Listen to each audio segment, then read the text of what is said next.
Last class तक मैंने आपको P type N type semiconductor ये सब क्या होते हैं बता दिया था।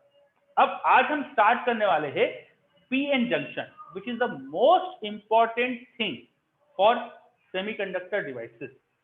पीएन जंक्शन अगर आप अच्छे से समझेंगे तो आपको सारी आगे की चीज समझ में आएगी, और अगर पीएन जंक्शन की चीजें आपने सही तरह से नहीं समझी, आपने यहाँ पे कुछ भी चीज भूल गए बाद में, तो आपको किसी भी डिवाइस की वर्किंग में दिक्कत आ सकती है। तो आगे के जितने डिवाइसेस पढ़ने वाले हैं हम, diode, transistor, LED, photo diode, solar cell, जो भी हम पढ़ेंगे सबकी वर्किंग समझने के लिए इंपॉर्टेंट चीज है पीएन जंक्शन ढंग से समझना। हर जगह पीएन जंक्शन इन्वॉल्व होता है। तो let us start PN junction. PN junction, अब मेरे हिसाब से पीएन जंक्शन का मतलब क्या है? तो एक हमने ट्रांजिस्टर, एक हमने सिलिकॉन की स्लैब ली। मेरे पास एक सिलिकॉन की स्लैब थी, प्योर इंट्रिंसिक सिलिकॉन सेमीकंडक्टर था। उस सेमीकंडक्टर में मैंने आधे रीजन या कुछ हिस्से में मैंने पी टाइप बना दिया, कुछ हिस्से में एन टाइप बना दिया। पी टाइप बनाने के लिए मैंने वहां पे एल्यूमिनियम की डोपिंग कर दी, और एन टाइप बनाने के लिए मैंने फास्फोरस की डोपिंग कर दी। डोपिंग कैसे करी है उसमें हमको अभी नहीं जाना है, वो हमारे पास तरीके हैं डोपिंग करने के, वो कैसे करी उसमें नहीं जाना हमको। जैसे ही मैंने सेमीकंडक्टर बनाया फैक्ट्री में, एक तरफ पी बना दिया, एक तरफ एन बना दिया, तो वैसे यहाँ बहुत सारी चीजें स्टार्ट होती है, बहुत सारी चीजें हो जाती है। क्या होती है वही हमको समझना है, ठीक है। ये समझने के लिए सबसे पहले पी और एन अच्छे से पता होना चाहिए कि क्या होता है। अब P semiconductor has very large number of holes compare to N semiconductor in its valence band. N के वैलेंस बैंड में देखें तो होल्स बहुत कम होते हैं, और पी के वैलेंस बैंड में होल्स का कॉन्सेंट्रेशन बहुत ज्यादा होता है कंपेरेटिवली। एन के वैलेंस बैंड में मैंने पिछली क्लास में कराया था, करीब 10^5 पर सेंटीमीटर क्यूब करीब कॉन्सेंट्रेशन आता है, और पी में वैलेंस बैंड में 10^15 पर सेंटीमीटर क्यूब का कॉन्सेंट्रेशन था। वेरेज अगर कंडक्शन की बात, कंडक्शन बैंड की बात करें, तो पी के कंडक्शन बैंड में बहुत लो कॉन्सेंट्रेशन होता है इलेक्ट्रॉन्स का in room temperature, on room temperature. And whereas N के कंडक्शन बैंड में खूब ज्यादा इलेक्ट्रॉन होते हैं कंपेरेटिवली, 10^15 के ऑर्डर में होते हैं, ठीक है। ये अपने लास्ट क्लास में पढ़ चुके थे। तो अगर मैं देखूं कंडक्शन बैंड को दोनों तरफ और वैलेंस बैंड को दोनों तरफ, तो मुझे कॉन्सेंट्रेशन का काफी डिफरेंस दिखाई दे रहा है। Whereas P semiconductor has a majority holes in valence band, and in N semiconductor has majority electron in conduction band. P का कंडक्शन बैंड खाली पड़ा है, और इधर वैलेंस बैंड जो N का था उसमें बहुत कम होल्स थे।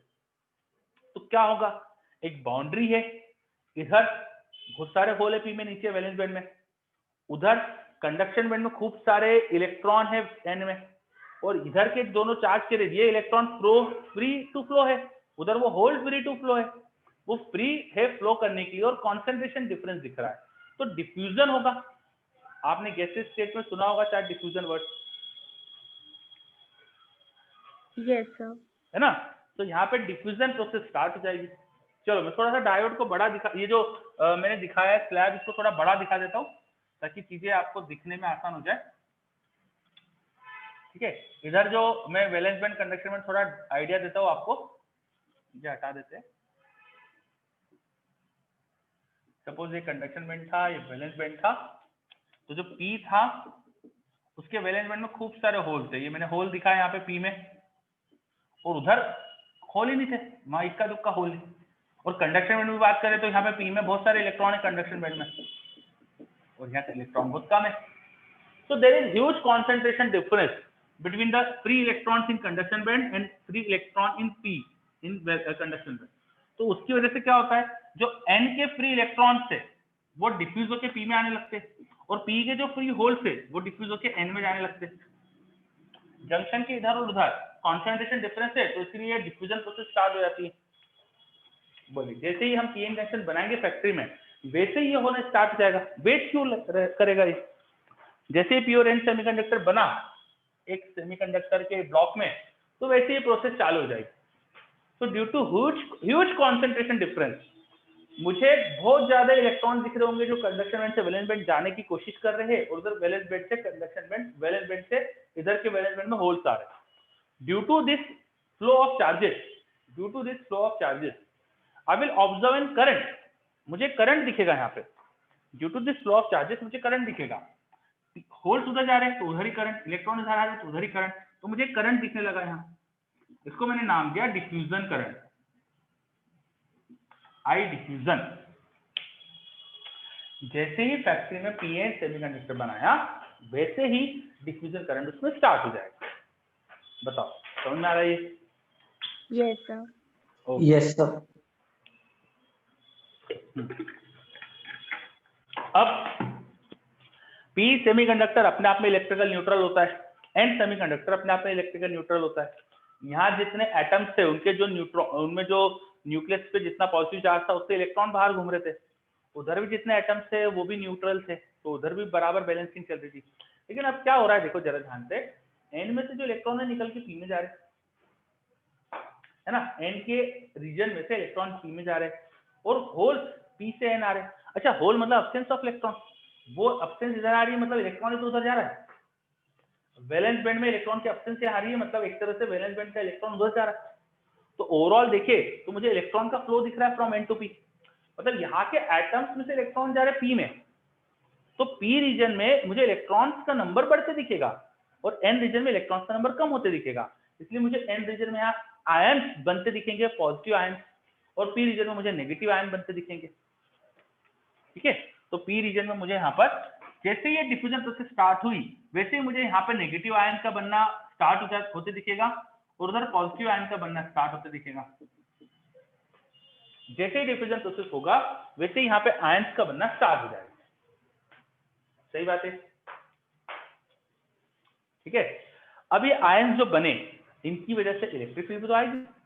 यहाँ एक तरह से पॉजिटिव चार्जेस आ गया, तो पूरे मटेरियल के अंदर यहाँ हमें इस रीजन में पॉजिटिव चार्ज दिखने लग गया, इस रीजन में नेगेटिव चार्ज दिखने लग गया, तो पॉजिटिव से नेगेटिव मुझे इलेक्ट्रिक फील्ड दिखने लगी, पॉजिटिव से नेगेटिव मुझे इलेक्ट्रिक फील्ड दिखने लगेगी। होगा ना? यस। तो यहाँ पे एक इलेक्ट्रिक फील्ड क्रिएट हो गई। ये जो इलेक्ट्रिक फील्ड क्रिएट हो रही है इसका रीजन था क्रिएट होने का डिफ्यूजन। इस इलेक्ट्रिक फील्ड के क्रिएट होने का रीजन था डिफ्यूजन, डिफ्यूजन की वजह से क्रिएट हुई थी, है ना। वो इलेक्ट्रिक फील्ड क्रिएट हो रही है, मैं नीचे दिखा देता हूँ। तो एक रिवर्स डायरेक्शन में, एक ऐसी डायरेक्शन में इलेक्ट्रिक फील्ड क्रिएट हो गई। अच्छा ये जो डायरेक्शन है वो डिफ्यूजन के उल्टी है, इसलिए इसको रिवर्स इलेक्ट्रिक फील्ड बोलते हैं। Reverse electric field, reverse electric field, direction of electric field is from N to P, इसलिए इसको रिवर्स इलेक्ट्रिक फील्ड कहते हैं अपन। ये रिवर्स इलेक्ट्रिक फील्ड जैसे ही जनरेट हुई, डिफ्यूजन हुआ, उसने रिवर्स इलेक्ट्रिक फील्ड बनाई, और जैसे ही जनरेट होगी ये क्या करेगी, जो पी के होल है उन पर ये इलेक्ट्रिक फील्ड किधर फोर्स लगाएगी, पी के जो होल्स है उनको इलेक्ट्रिक फील्ड किधर फोर्स लगाएगी बताइए? Left side. लेफ्ट में लगाएगी, है ना। और जो इलेक्ट्रॉन थे एन के उन पे किधर फोर्स लगाएगी, जो एन के इलेक्ट्रॉन थे उन पे किधर फोर्स लगाएगी, Right पी की side. तरफ राइट साइड में लगाएगी। तो इसकी वजह से क्या होगा, ये इलेक्ट्रॉन का जो उधर जाने की प्रोसेस थी स्लो डाउन हो जाएगी क्या, यस सर। है ना। Yes. और उधर के होल इधर आने की प्रोसेस स्लो डाउन हो जाएगी। तो डिफ्यूजन हुआ, इलेक्ट्रिक फील्ड आई और उसने डिफ्यूजन कम कर दिया। डिफ्यूजन हुआ, सॉरी डायरेक्शन गलत बोल रहा हूं मैं, P2N डिफ्यूजन हुआ, उससे रिवर्स इलेक्ट्रिक फील्ड आई और उस रिवर्स इलेक्ट्रिक फील्ड ने डिफ्यूजन करंट को ही कम कर दिया। समझ रहे हो? उस रिवर्स इलेक्ट्रिक फील्ड ने डिफ्यूजन करंट को ही कम कर दिया। अब करंट कम हुआ इसका मतलब ये नहीं कि खत्म हो गया, कम होना और खत्म होना अलग चीज होती है। करंट कम हुआ, लेकिन जब तक करंट रहेगा, करंट अगर फ्लो हो रहा है P2N अगर करंट का फ्लो चल रहा है तो धीरे धीरे यहाँ पे आयंस और बढ़ते जाएंगे, यहाँ पर भी आयंस और बढ़ते जाएंगे। आयंस बढ़ते गए, इलेक्ट्रिक फील्ड बढ़ेगी, तो इलेक्ट्रिक फील्ड बढ़ी तो उसने करंट को और कम करा। तो जब तक करंट बहुत कम नहीं हो जाता, इलेक्ट्रॉन और होल्स का मूवमेंट चालू ही था, उनकी वजह से इलेक्ट्रिक फील्ड बढ़ती जा रही थी और उस करंट को और कम करते जा रही थी। तो इलेक्ट्रिक फील्ड जीरो से धीरे धीरे बढ़ती है और करंट मैक्सिमम से धीरे धीरे कम होते जाता है। फाइनली ऐसा हो जाता है मुझे बहुत नॉमिनल करंट दिखता है। शुरुआत में जो डिफ्यूजन करंट होता है वो मिली एम्पेयर के ऑर्डर का फ्लो कर जाता है, लेकिन इलेक्ट्रिक फील्ड आने की वजह से ये कम होते होते होते ड्रास्टिकली कम हो जाता है, माइक्रो एम्पेयर नैनो एम्पेयर तक पहुंच सकता है। चलिए, तो ये जैसे ही डिवाइस बना वैसे ये सब चीजें हो गई। अच्छा रिवर्स इलेक्ट्रिक फील्ड आई, उससे ये जो एन रीजन है इसमें थोड़े बहुत होल्स तो होते हैं ना, माइनॉरिटी अमाउंट में होते पर होते, है ना। और पी रीजन में थोड़े बहुत इलेक्ट्रॉन्स भी होते, माइनॉरिटी अमाउंट में होते पर होते। तो यहाँ का कोई इलेक्ट्रॉन अगर गलती से घूमते घामते, वो फ्री था, इलेक्ट्रॉन फ्री है वहां पे भी, वैलेंस बैंड में जो फ्री सॉरी कंडक्टर बैंड में पी के फ्री इलेक्ट्रॉन जो है, तो कोई माइनॉरिटी इलेक्ट्रॉन यहाँ पे घूमते घामते इस रीजन में आ गया, तो इस इलेक्ट्रिक फील्ड की वजह से वो इधर स्विप हो जाएगा, वहां का कोई इलेक्ट्रॉन इस इलेक्ट्रिक फील्ड के इन्फ्लुएंस में आ गया तो इलेक्ट्रिक फील्ड उसे इधर पुल कर देगी, और इधर का माइनॉरिटी होल उधर इलेक्ट्रिक फील्ड के इन्फ्लुएंस में आ गया तो उधर चले जाएगा वो। और ये जो बीच का हिस्सा है इसमें अगर थर्मल एजिटेशन से कोई इलेक्ट्रॉन होल पेयर जनरेट हुआ तो वो भी इलेक्ट्रिक फील्ड मूव करवा देगी। थर्मल एजिटेशन से जो भी यहाँ इलेक्ट्रॉन होल जनरेट होंगे उसको भी इलेक्ट्रिक फील्ड मूव कराएगी। कोई अगर n में होल जनरेट होता है या p में कोई इलेक्ट्रॉन जनरेट होता है तो ये इलेक्ट्रिक फील्ड इनको मूव करा देगी, होल को इधर अपनी डायरेक्शन में और इलेक्ट्रॉन को इधर। इन दोनों से इस इलेक्ट्रिक फील्ड की वजह से, इस चीज की वजह से हमें करंट दिखाई देगा, उस करंट को बोलते हैं हम ड्रिफ्ट करंट। आपने ड्रिफ्ट वर्ड लगाया होगा करंट इलेक्ट्रिसिटी में, ड्रिफ्ट स्पीड आपने पढ़ी होगी, है ना। ड्रिफ्ट स्पीड आपको पढ़ाई गई थी, वहां पे आपको ये बताया गया था कि भाई हम मटेरियल के अंदर अगर इलेक्ट्रिक फील्ड क्रिएट करें तो मटेरियल के अंदर के जो इलेक्ट्रॉन्स है ना वो एक स्पीड से चलने लगते हैं because of electric field, and that speed is called drift speed. तो drift speed is speed of charge carrier obtain due to the electric field, और इलेक्ट्रिक फील्ड की वजह से वहां मोशन हो रहा है एक तरह से। तो यहाँ भी इस इलेक्ट्रिक फील्ड जो रिवर्स इलेक्ट्रिक फील्ड उसने इनका मोशन कराया, इसलिए नाम अपन ने ड्रिफ्ट करंट बोल दिया इसको, इलेक्ट्रिक फील्ड की वजह से होने वाला current drift current. Yes sir. चलिए, और ये होल और इलेक्ट्रॉन कौन से वाले थे, ये कौन से वाले थे, तो n के जो माइनॉरिटी होल थे, p के जो माइनॉरिटी इलेक्ट्रॉन थे, और जो थर्मल एजिटेशन से जनरेट हो रहे हैं बहुत स्मॉल अमाउंट में जो जनरेट होते रहते हैं उनकी वजह से करंट है। तो ये शुरुआत से ही कम था क्योंकि ये तो माइनॉरिटी चार्जेस की वजह से था ना, तो ये करंट कभी ज्यादा होगा ही नहीं है, ये कम ही रहेगा। अब इक्विलिब्रियम आ गया, अब क्या हो गया, हमें एक डिफ्यूजन करंट एक ड्रिफ्ट करंट दो करंट दिख रहे हैं। अच्छा फिर से रिपीट करता हूँ, ये जो ड्रिफ्ट करंट था ये शुरुआत से ही कम था, ये जो डिफ्यूजन करंट था वो मैंने बताया शुरू में मिली एम्पेयर का ऑर्डर का आता है कि कम होते होते होते माइक्रो तक पहुंच जाता है, पर जो ड्रिफ्ट करंट है इसका ऐसा कुछ नहीं कि ज्यादा या कम था, ये तो शुरू से कम था क्योंकि ये माइनॉरिटी चार्जेस की वजह से था। एन के जो थोड़े बहुत होल्स होते हैं, पी में जो थोड़े बहुत इलेक्ट्रॉन होते हैं जो घूमते घामते गलती से इलेक्ट्रिक फील्ड के इन्फ्लुएंस में आ जाए, और जो इस रीजन में थर्मली जनरेट होंगे इलेक्ट्रॉन एंड होल, उनकी वजह से ये करंट है। थर्मल एजिटेशन से जनरेट होने का रेट बहुत स्लो होता है, इसकी वजह से ये इलेक्ट्रॉन होल की वजह से जो करंट आ रहा है वो भी बहुत कम आएगा। तो ये ड्रिफ्ट करंट शुरू से माइक्रो एम्पेयर का ही स्टार्ट होता है। Clear? Yes, sir. Yes sir.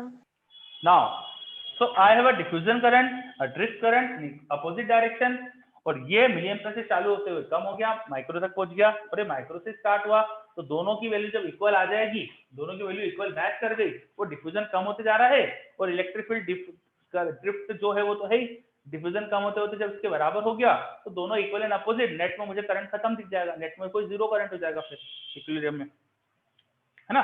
तो इक्विलिब्रियम में अगर मैं आ गया तो I diffusion should equal to I drift equilibrium में। अब इक्विलिब्रियम जब आ गए तब डिफ्यूजन ड्रिफ्ट ने एक दूसरे को कैंसिल आउट कर दिया, लेकिन ये इलेक्ट्रिक फील्ड तो यहां बन चुकी थी, हमें P और N के बीच में एक इलेक्ट्रिक फील्ड तो दिख रही थी, सही बात है, P और N के बीच में हमें एक इलेक्ट्रिक फील्ड तो दिख रही थी। अब ये जो इलेक्ट्रिक फील्ड होगी, क्या इस रीजन में कोई भी फ्री चार्ज, जो चार्ज फ्लो टू फ्री है फ्लो करने की, उसे रहने देगी? कोई भी यहाँ फ्री चार्ज मतलब कि चार्ज कैरियर रह पाएगा क्या? नहीं। इस रीजन में आप एक होल को छोड़ो तो इलेक्ट्रिक फील्ड उसे मूव करा देगी इलेक्ट्रिक फील्ड के डायरेक्शन में, इलेक्ट्रॉन छोड़ो तो अपोजिट मूव करा देगी। This region will be depleted of free charge, deplete हो जाएंगे फ्री चार्ज, यहाँ से यहाँ जो भी इलेक्ट्रॉन होल जनरेट होने वाला है वो यहाँ से हट जाएगा बिकॉज इलेक्ट्रिक फील्ड से मूव करा देगी। This region will be depleted of free charges, that's why this region is called depletion region, that's why this region is called depletion region. तो मैं यहाँ पे ऐसा करके इधर साइड में लिख देता हूँ डिप्लीशन रीजन।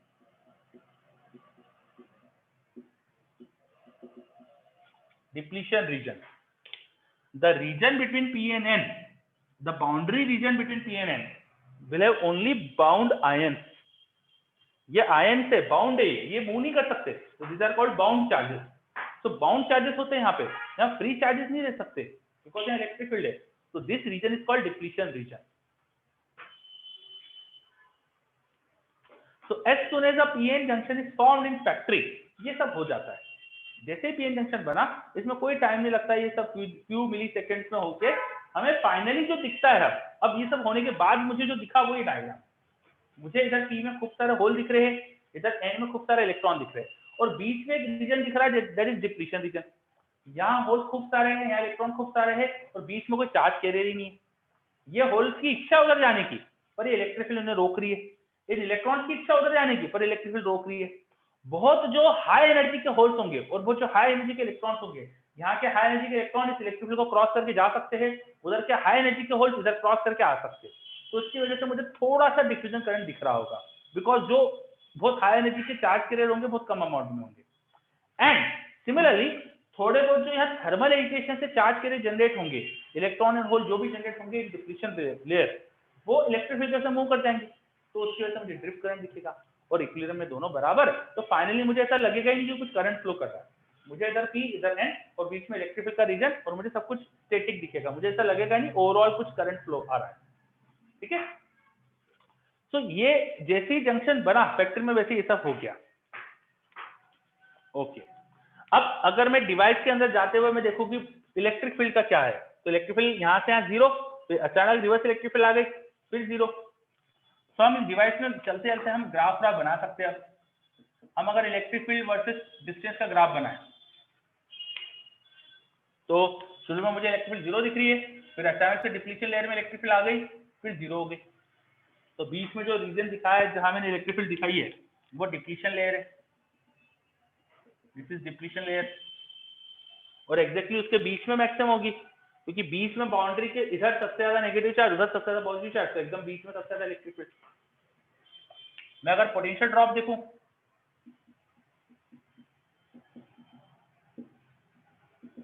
मैं पोटेंशियल ड्रॉप देखूं वर्सेस पोजीशन का ग्राफ बनाते, ठीक है। तो पोटेंशियल यहाँ से यहाँ कोई इलेक्ट्रिक फील्ड नहीं, पोटेंशियल 0 मान लेते, चलो यहाँ पे मान लेते हो यहाँ 0 पोटेंशियल है, और इलेक्ट्रिक फील्ड के उल्टा जाएंगे तो पोटेंशियल बढ़ेगा। तो शुरू में पोटेंशियल 0 या कुछ है, फिर डिप्लीशन लेयर में पोटेंशियल बढ़ा, फिर वापस कांस्टेंट हो गया। तो ऐसा कुछ दिखना चाहिए मुझे यहाँ पे,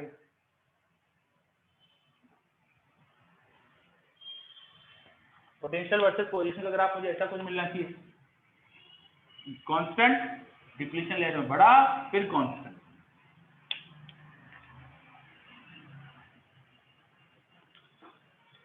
ठीक है, अच्छा तो ऐसा लग रहा है जैसे कि P और N के बीच में एक पोटेंशियल का डिफरेंस है, इसे बोलते हैं जंक्शन पोटेंशियल डिफरेंस और barrier potential difference, barrier potential difference और जंक्शन पोटेंशियल डिफरेंस। ये जो पोटेंशियल डिफरेंस है ये एक तरह से होल्स को N में नहीं जाने दे रहा है, P के होल्स को, और N के इलेक्ट्रॉन को P में नहीं आने दे रहा है, उनको एक बैरियर जैसा दिखा रहा है, उनको बैरियर जैसा फील हो रहा है, इसलिए इसको बैरियर पोटेंशियल डिफरेंस भी बोलते हैं, जंक्शन पोटेंशियल डिफरेंस भी बोलते हैं। ठीक है, उसके बाद अगर हम चार्जेस का ग्राफ बनाए, बाउंड चार्जेस वर्सेस पोजीशन का ग्राफ बनाए, तो मुझे bound charges only depletion layer में दिखेंगे, नेट बाउंड चार्जेस। शुरुआत में यहाँ नेट बाउंड चार्ज 0 थे, यहाँ जितने इलेक्ट्रॉन्स उतने ही प्रोटॉन्स वगैरह सब थे, तो बाउंड चार्ज 0, यहाँ भी बाउंड चार्ज 0, बीच में मुझे आयंस दिख रहे, पहले नेगेटिव फिर पॉजिटिव। तो बाउंड चार्जेस का ग्राफ ऐसा दिखना चाहिए दुनिया, इधर नेगेटिव उधर पॉजिटिव। ठीक है, तो ये कुछ ग्राफ थे जो कभी हमसे पूछ सकते हैं, इसलिए मैंने बता दिया आपको। तो पीएन जंक्शन जैसे फैक्ट्री में बनता है, क्या क्या होता है वो सब पढ़ा अपन ने, डिफ्यूजन करंट आता है, ड्रिफ्ट करंट आता है, रिवर्स इलेक्ट्रिक फील्ड आती है, किसका क्या ऑर्डर होता है ये भी बात करी अपन ने।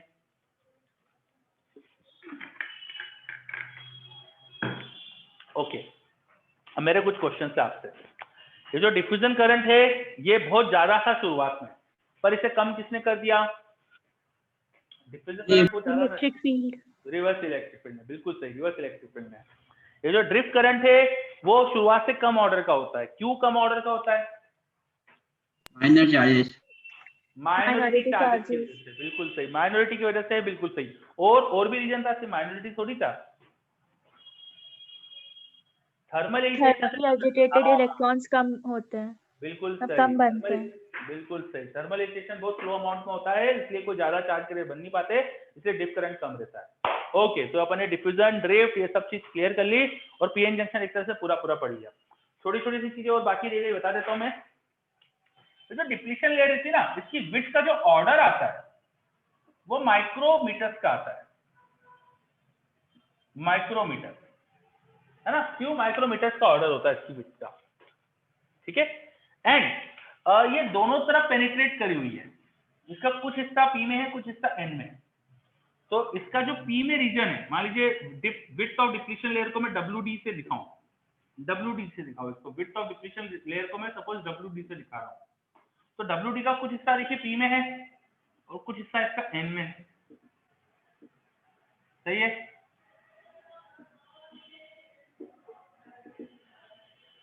इस विड्थ का जो पी में हिस्सा होगा वो वहां की इंप्योरिटी कॉन्सेंट्रेशन के इनवर्सली प्रोपोर्शनल। वहां इंप्योरिटी पी में जो होती है वो एक्सेप्टर टाइप होती है, इसलिए इसको एन लिख दिया। और इस डिप्लीशन लेयर की विड्थ का जो एन में हिस्सा होगा वो वहां की इंप्योरिटी के कॉन्सेंट्रेशन के इनवर्सली प्रोपोर्शनल। रीजन भी कि आप अगर डोपिंग ज्यादा करोगे, ज्यादा डोपिंग करोगे, ठीक है, ज्यादा डोपिंग करने से क्या होगा कि मान लीजिए डोपिंग दोनों तरफ अलग अलग अमाउंट पे करिए, बाउंड्री के इधर ज्यादा डोपिंग थी, इधर कम थी, तो बाउंड्री के इधर कम डिस्टेंस में ही आपको ज्यादा होल दिख जाएंगे, ज्यादा आयन्स भी दिख जाएंगे, सही बात है ना। डोपिंग ज्यादा तो आयन्स का कॉन्सेंट्रेशन ज्यादा बनेगा, इधर डोपिंग कम तो आयन का कॉन्सेंट्रेशन कम बनेगा। तो कॉन्सेंट्रेशन कम होगा तो ज्यादा डिस्टेंस जाना पड़ेगा आपको सेम अमाउंट ऑफ आयन्स बनाने के लिए।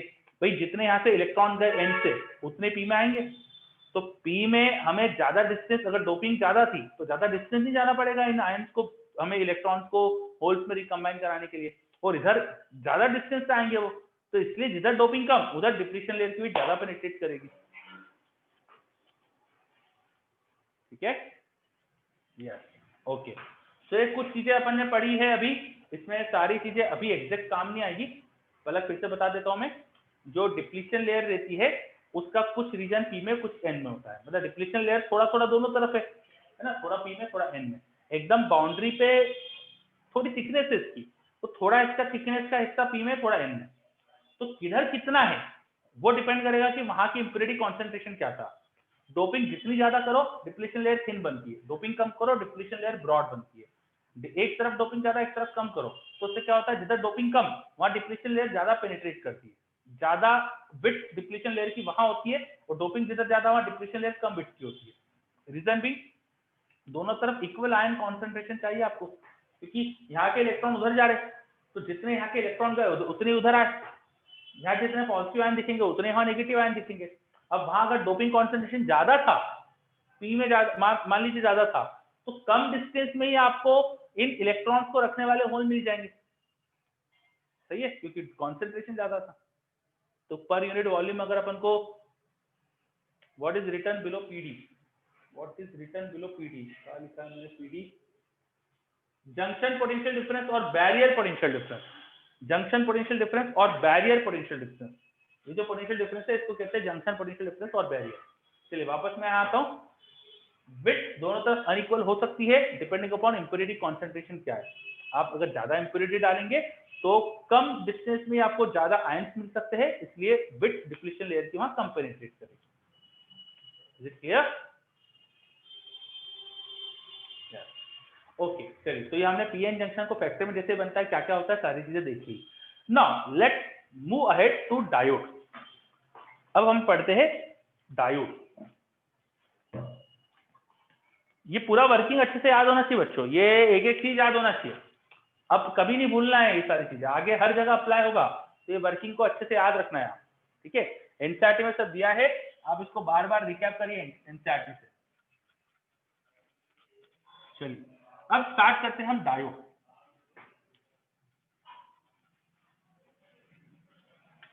लिखिए, diode are two terminal devices, diode are two terminal devices with directional characteristics.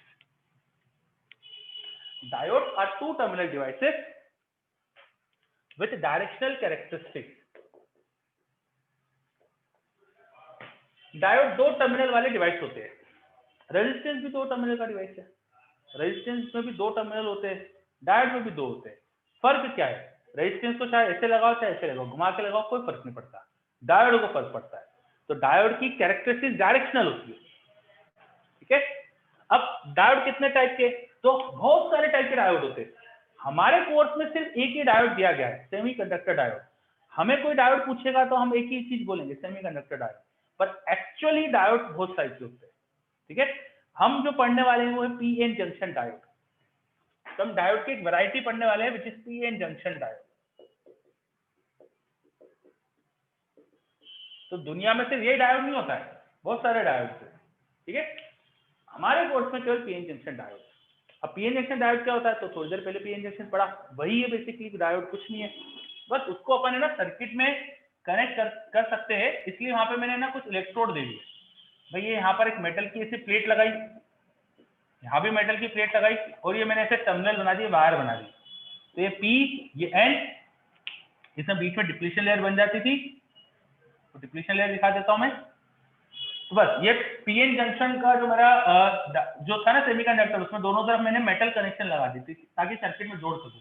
तो ये डायोड है, सर्किट में ऐसा नहीं दिखाया है, this is not circuit symbol. Circuit symbol इसका इस तरह का होता है, दिस इज सर्किट सिंबल। तो सर्किट में ऐसा दिखाते हैं हम डायोड को।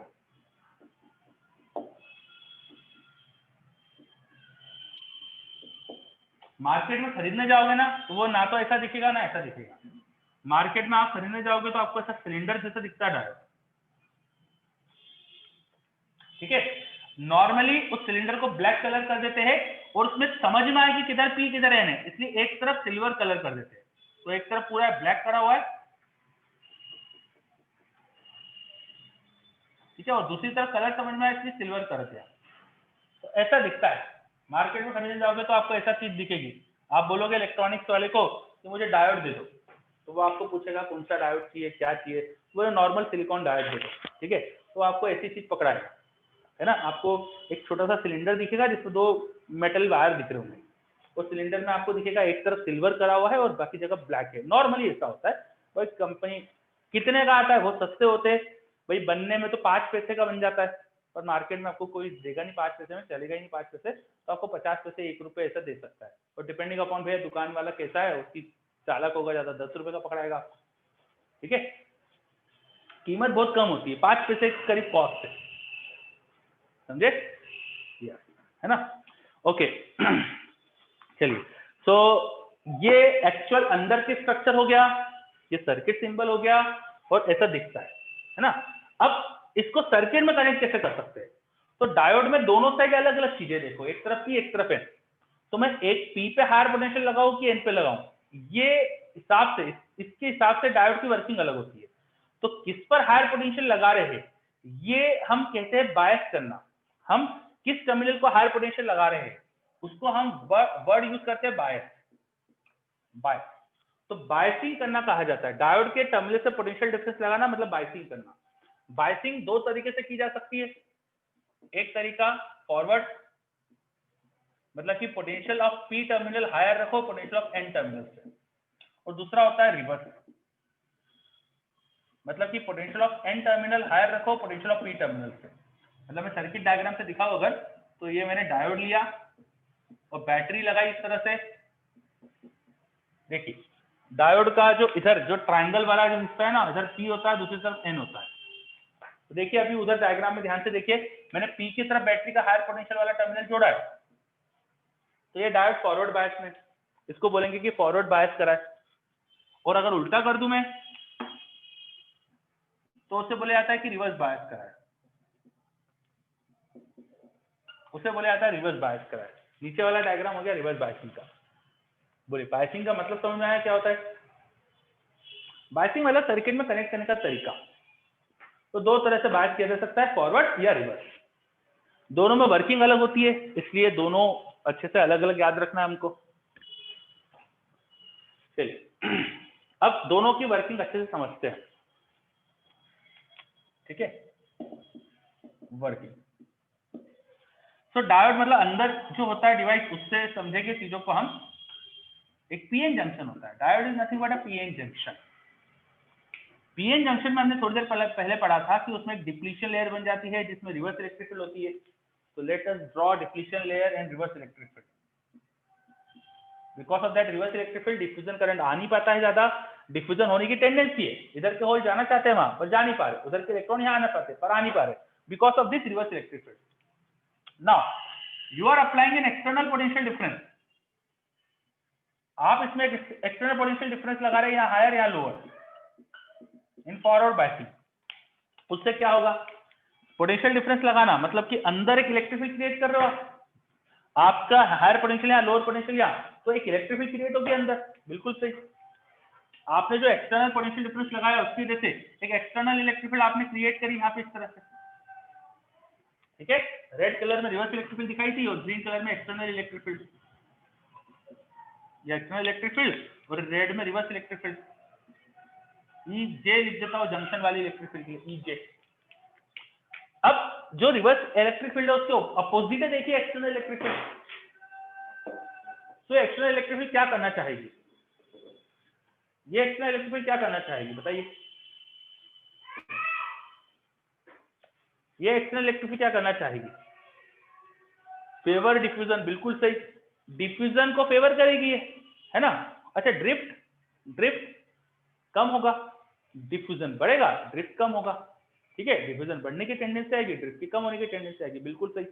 अच्छा ये रिवर्स इलेक्ट्रिक फील्ड जब तक है net electric field external minus reverse electric field होगी। नेट जब तक रिवर्स डायरेक्शन में ही है तब तक तो डिफ्यूजन करंट ज्यादा बढ़ ही नहीं सकता। यस मान लो धीरे धीरे पोटेंशियल बढ़ा रहे हैं हम, पोटेंशियल पहले थोड़ा कम लगाया जिससे एक्सटर्नल इलेक्ट्रिक फील्ड कम आई और धीरे धीरे पोटेंशियल बढ़ाते जा रहे हैं। तो पोटेंशियल जब धीरे धीरे बढ़ाते जाऊंगा तो ये रिवर्स इलेक्ट्रिक फील्ड के अगेंस्ट जो एक्सटर्नल इलेक्ट्रिक फील्ड है वो धीरे धीरे बढ़ेगी। ये एक्सटर्नल इलेक्ट्रिक फील्ड जब तक रिवर्स को ओवरकम नहीं करेगी तब तक तो डिफ्यूजन ज्यादा होगा ही नहीं कभी भी, सही है। यस, तो स्टार्टिंग में जब तक एक्सटर्नल इलेक्ट्रिक फील्ड वीक है तब तक थोड़ा बहुत करंट रहेगा, पर जैसे ही नेट इलेक्ट्रिक फील्ड हो गई फॉरवर्ड डायरेक्शन में तब तो डिफ्यूजन को रोकने वाले नहीं कोई। तो डिफ्यूजन बोलेगा अब तो मैं पूरा फ्लो करूंगा, तो खूब सारे होल्स मुझे दिखेंगे जो एन में जाएंगे और खूब सारे इलेक्ट्रॉन पी में आएंगे, तो लार्ज डिफ्यूजन करंट मुझे दिखने लगेगा और ड्रिफ्ट गायब भी हो जाएगा। बिल्कुल सही। तो डिफ्यूजन शुरू में याद करो मिली एम्पेयर का ऑर्डर का था, तो मिली एम्पेयर तक पहुंच जाएगा, है ना। और उसके बाद फिर उसे कोई रोकने वाला नहीं, तो खूब फ्लो करेगा वो। मतलब वो है ना एक्सटर्नल सर्किट में जो रेजिस्टेंस वगैरह लगा है ये कंट्रोल कर सकते हैं, बाकी और कोई कंट्रोल नहीं करता। ज्यादा डायोड का पोटेंशियल ड्रॉप भी नहीं बदलेगा, तो डायोड में ज्यादा करंट अपन को पोटेंशियल भी ज्यादा बढ़ाना नहीं पड़ेगा, थोड़े थोड़े से इलेक्ट्रिक फील्ड बढ़ाएंगे तो उससे करंट खूब बढ़ जाएगा। यस बिल्कुल सही समझा बच्चों ने। तो अब मैं इसकी कैरेक्टरिस्टिक ड्रॉ कर देता हूँ। कैरेक्टरिस्टिक ड्रॉ कर रहा हूँ मतलब भाई करंट और पोटेंशियल का ग्राफ क्या है, पोटेंशियल डिफरेंस जो लगाया मैंने और करंट जो आया इसके बीच में ग्राफ बना रहा हूँ, इसे बोलते हैं कैरेक्टरिस्टिक। किसी भी डिवाइस के लिए अगर इलेक्ट्रॉनिक डिवाइस है तो उसमें पोटेंशियल डिफरेंस तो करंट यही उसका काम है, तो इनमें क्या रिलेशन है वो बनाने वाला है। तो अभी फॉरवर्ड बायसिंग में मैंने पी पर हायर एन पे लोअर रखा है, इसका मतलब मैं पोटेंशियल किसका ले रहा हूँ, पी एन, मतलब potential of P with respect to N, उसका और करंट के बीच में ग्राफ बना रहा हूँ। करंट की डायरेक्शन क्या ले रहा हूँ मैं, ये करंट इधर जाने वाला है, ये वाली डायरेक्शन करंट की ले रहा हूँ। मतलब जो तुम्हारे डायोड का सिंबल है ना उसमें ट्रायंगल वाली डायरेक्शन, उस डायरेक्शन में जो करंट है वो देख रहे कि क्या बनेगा। तो शुरू में कम और एक बार आपकी इलेक्ट्रिक फील्ड बढ़ गई तो फिर बहुत ज्यादा।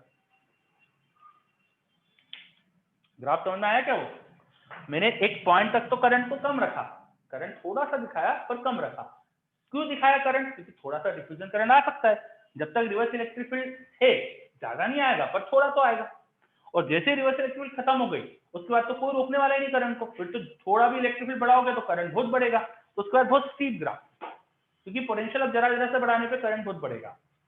तो एक पॉइंट के बाद जाके ग्राफ मुड़ जाएगा, बैंड हो जाएगा। जिस पॉइंट पे बैंड होगा उसे बोलते हैं नी पॉइंट। इस ग्राफ का घुटना है नी पॉइंट, ठीक है। और नी पॉइंट पे जो पोटेंशियल आता है ना उसको बोलते हैं अपन नी पोटेंशियल। नी पोटेंशियल बोल दो, या अपन इसको कट ऑफ पोटेंशियल भी बोलते हैं। ज्यादा इसका अच्छा वर्ड कट ऑफ पोटेंशियल है। कट ऑफ पोटेंशियल कई जगह अपन ज्यादा यूज करते हैं, किताबों में ज्यादा कट ऑफ पोटेंशियल मिलता है। We cut off, before we cut off this reverse electric field was dominating, after we cut off external electric field is dominating from p to n direction. After V cutoff, huge diffusion current is flowing through diode. Before V cutoff, diffusion current was limited because reverse electric field was there. Is it clear? Graph समझ में आ रहा है? Yes. अच्छा, ये potential का value जो होती है V cutoff की, वो कितनी होती है, ये बात करते हैं अपन. So this V cutoff is 0.7 volt, just 0.7 for silicon, and it's even lower for germanium. It is 3.4 volt. germanium. पर एनसीईआरटी में ये 0.2 लिखा है बच्चों. मैं थोड़ा इधर कर देता हूँ, शायद दिख नहीं रहा है. सिलिकॉन के लिए आता है 0.7, जर्मेनियम के लिए आता है 0.3, और एनसीईआरटी में 0.2 लिखा है. तो आपको तो 0.2 याद रखना पड़ेगा बच्चों. ठीक है, आपको 0.2 याद रखना पड़ेगा. चलिए, सो V कट ऑफ की वैल्यू आपको याद होनी चाहिए, और ये लो है ना, स्मॉल ही अमाउंट है पोटेंशियल का ये. अच्छा, उसके बाद क्या है, V कट ऑफ के बाद क्या होता है यहाँ पे? तो उसके बाद कोई बहुत ज्यादा पोटेंशियल बढ़ाना नहीं है आपको. आप 0.7 से 0.8 भी नहीं करना है. 0.7 से 0.72, 73, 74 करोगे ना तो भी करंट बहुत हो जाता है. तो आफ्टर V कट ऑफ ये ग्राफ बहुत स्टीप है. ड्यू टू द स्टीपनेस आपको ज्यादा पोटेंशियल चेंज नहीं करना है.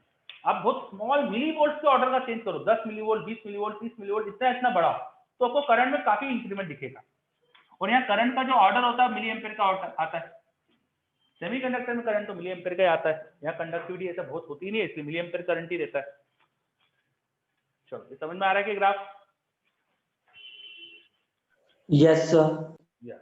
Okay. So this is the characteristic of diode in forward biasing. Forward biasing मतलब P को N से हायर रखा potential. When P is at higher potential then तो रिवर्स एक्सटर्नल इलेक्ट्रिक फील्ड ऐसी लगाई, P to N लगाई, in forward direction लगाई.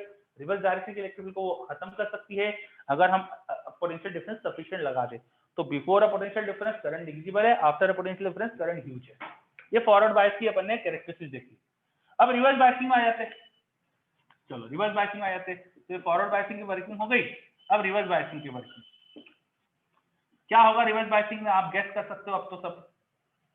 चलो गेस करो, बताओ क्या होना चाहिए.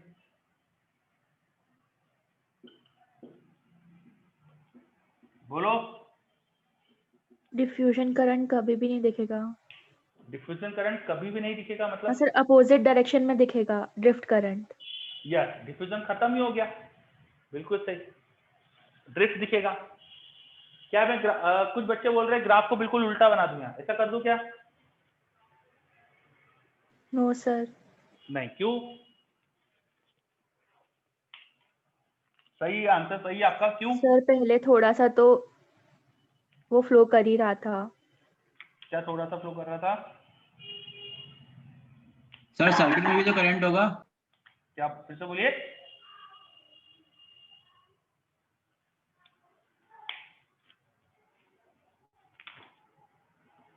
क्या आने वाला है इस करंट का ऑर्डर? सर बहुत ज्यादा ऑर्डर होगा क्योंकि पहले से ही दोनों सेम डायरेक्शन में है. ज्यादा नहीं होगा, कम होगा, बहुत कम होगा. Very less. बिल्कुल सही निश्चित. निश्चित क्यों बोल रहा हूँ वेरी लेस? आदित्य राज बिल्कुल सही. निश्चित आप रीजन बोल पाएंगे क्या? आदित्य राज आप बोल के बता पाएंगे? बिल्कुल सही Aditya Raj. This current which is in reverse direction should be very less. Why? Because this depletion layer, ये जो depletion layer होती है ना, यहाँ चार्ज कैरियर नहीं है. इस N में खूब सारे इलेक्ट्रॉन है, इस P में खूब सारे होल्स है, लेकिन इस डिप्लीशन लेयर में थोड़ी चार्ज कैरियर है. यहाँ पे इलेक्ट्रॉन से, देखो मैं थोड़ा सा ड्रॉ करता हूँ इलेक्ट्रॉन्स को. मैं ब्लैक डॉट से इलेक्ट्रॉन दिखा रहा हूँ. तो यहाँ इलेक्ट्रॉन से, और आप जो इलेक्ट्रिक फील्ड लगा रहे हो उसकी वजह से उधर जा रहे हो, तो इलेक्ट्रॉन के उधर जाने की टेंडेंसी है. यहाँ होल्स है, इलेक्ट्रिक फील्ड की वजह से वो जाना चाहते हैं इधर. तो अगर ये पार्ट हो जाए, ये इलेक्ट्रॉन उधर चले जाए, होल्स उधर चले जाए, डिप्लीशन लेयर की विड्थ बढ़ जाएगी, है ना. विड्थ ऑफ डिप्लीशन लेयर यहाँ बढ़ जाती है, width of depletion layer increase हो जाती है. यहाँ फॉरवर्ड बायसिंग में कम होती थी, तो बताना रहेगा मेरा. फॉरवर्ड बायसिंग में कम हो जाती थी क्योंकि ये होल्स उधर पुश हो गए, वो इलेक्ट्रॉन इधर पुश हो गए, तो उसकी वजह से डिप्लीशन लेयर की इलेक्ट्रिक फील्ड कम हो जाती है. ठीक है. बट इन रिवर्स बायसिंग ये इलेक्ट्रॉन उधर जा रहे हैं, होल्स इधर जा रहे हैं. ये बीच में क्या है जो करंट फ्लो कराएगा? करंट तो पूरे डिवाइस में ऐसा फ्लो होना चाहिए ना. आप ऐसा थोड़ी बोल सकते कि यहाँ इलेक्ट्रॉन चल जाएंगे, यहाँ होल चल जाएंगे, और बीच में क्या है? बीच में कैसे फ्लो होगा? तो कुछ चार्ज कैरियर ही नहीं होगा. तो यहाँ चार्ज कैरियर की लिमिटेशन की वजह से करंट जो थर्मल एक्सिटेशन से जनरेट हो रहे थे ना चार्ज कैरियर, उन्हीं की वजह से फ्लो होगा। जो चार्ज कैरियर का अमाउंट बहुत कम है डिप्लीशन लेयर में, थे ही नहीं वहां, डिप्लीटेड ऑफ फ्री चार्जेस थी वो depletion layer, because charge carrier थे ही नहीं वहां, थर्मल एक्सिटेशन जो जनरेट हो रहे हैं उन्हीं का जो ऑर्डर है उतना ही करंट रह जाता है। तो यहाँ माइक्रो एम्पियर का करंट ही फ्लो कर पाता है। यहाँ से जो माइनॉरिटी चार्जेस थे, माइनॉरिटी होल वो उधर जाते हैं, वहां के माइनॉरिटी इलेक्ट्रॉन इधर आते हैं, और बीच में जो डिप्लीशन लेयर में थर्मल एक्सिटेशन से चार्ज जनरेट होते हैं। तो बिकॉज ऑफ माइनॉरिटी चार्जेस यहाँ करंट फ्लो होता है। That minority current flow is very small. तो ये आई ओनली ड्रिफ्ट लिख देता हूं मैं, and this is due to minority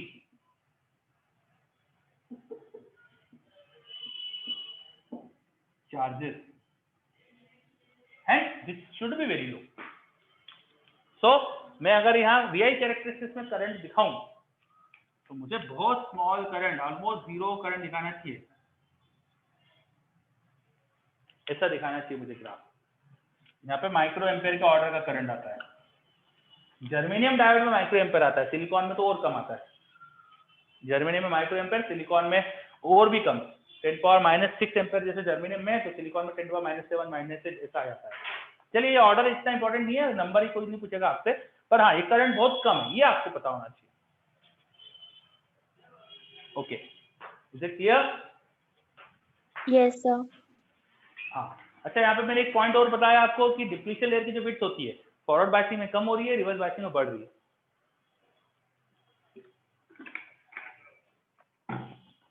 ये भी बहुत इंपॉर्टेंट पॉइंट था, इसे भी याद रखना है। सो हमने पढ़ा पीएन जंक्शन की वर्किंग, पीएन जंक्शन जैसे ही फैक्ट्री में बनता है क्या होता है वो पढ़ा हमने। आफ्टरवर्ड हमने पढ़ा डायोड क्या है। डायोड ऐसा होता है, सर्किट सिंबल ये है, असली मार्केट में ऐसा दिखता है। डायोड को फॉरवर्ड बायसिंग में करते हैं तो क्या होता है, रिवर्स बायसिंग में करते हैं तो क्या होता है, बायसिंग का मतलब क्या होता है, ये सब पढ़ा हमने। और अब इससे समझ में आ रहा है कि why it is called directional device, because दोनों डायरेक्शन में वर्क अलग है। आप अगर फॉरवर्ड बायसिंग में कनेक्ट करो तो वर्किंग अलग तरह से, रिवर्स बायसिंग में अलग है। और एक तरह से देखो तो फॉरवर्ड बायसिंग में after V cut off current allow करता है, वी कट ऑफ के बाद करंट अलाउ करता है। वी कट ऑफ जनरली कम ही होता है, इसलिए इतना मैटर नहीं करता, वी कट ऑफ तो कम ही है। तो फॉरवर्ड बायसिंग में एक तरह से करंट अलाउड है, ठीक है, after V cut off current allowed है, मतलब करंट अलाउड है। रिवर्स बायसिंग में करंट अलाउड ही नहीं है, तो एक डायरेक्शनल डिवाइस हो गया, भाई एक तरफ करंट अलाउ कर रहा है, दूसरी तरफ कर ही नहीं रहा है। समझ आ रहा है? मैं अगर ऐसा करंट ले जाना चाहता हूं जहां पे हार यहाँ लोअर लगा के तो ठीक है, हो जाएगा, पर उल्टा ही आता। तो बस काम की चीज है। क्यों काम की चीज है? आपको ऐसा कुछ करना है कि आपकी बैटरी से आपके सर्किट में करंट घूमे। ऐसा नहीं हो कि आपकी बैटरी आपके बैटरी को चार्ज करने वाले सर्किट में करंट फ्लो करा दे। इसको रोकने के लिए डायोड यूज कर सकते हैं। आपका जो चार्जर रहेगा, जैसे मोबाइल का चार्जर है, मोबाइल चार्जर क्या होता है कि जो घर में बिजली सप्लाई आ रही है वहां से पावर लेके मोबाइल की बैटरी को देगा। उल्टा नहीं होना चाहिए कि मोबाइल की बैटरी से घर में पावर चली जा रही है, ऐसा नहीं होना चाहिए ना। करंट ऐसे ही फ्लो करना चाहिए। मोबाइल चार्जर में घर से करंट की डायरेक्शन मोबाइल में होना चाहिए। इसके लिए क्या करते हैं अपन, डायोड्स वगैरह यूज करते हैं जो करंट को एक ही डायरेक्शन में अलाउ करते हैं, दूसरी डायरेक्शन में करते नहीं, है ना। तो जहां भी ऐसा होता है कि हमें करंट की डायरेक्शन लिमिट करना है तो वहां डायोड्स की एप्लीकेशन कर सकते हैं। क्लियर?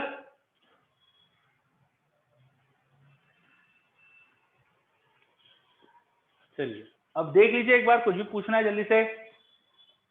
अब मैं आगे कुछ और चीजें बताने वाला हूँ। यहाँ कोई दिक्कत है थ्योरी में बता दीजिए।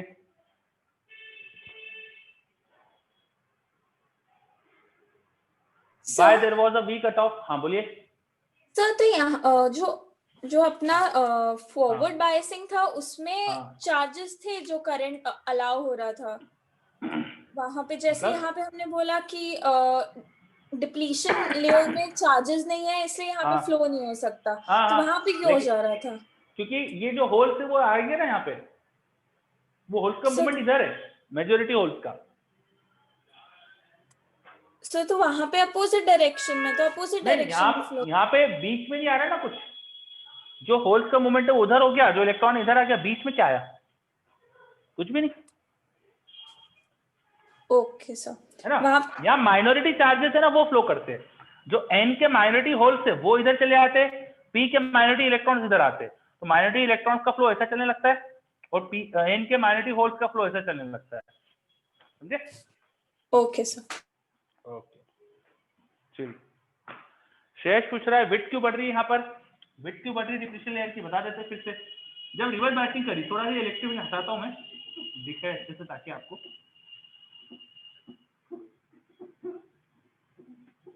ठीक है। आपने रिवर्स इलेक्ट्रिक फील्ड लगाई थी, तो वो इलेक्ट्रिक फील्ड है ना, ये जो होल्स है इनको उधर पुश करेगी, वो उधर के इलेक्ट्रॉन को उधर पुश करेगी। तो जो पी में यहाँ पे पहले से नेगेटिव आयन थे और होल्स और इधर चले गए, तो इधर आपको और आयन दिखने लगेंगे ना, सही है?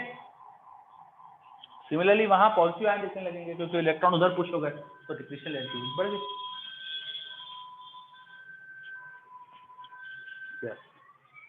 चलिए, और कोई डाउट किसी को भी?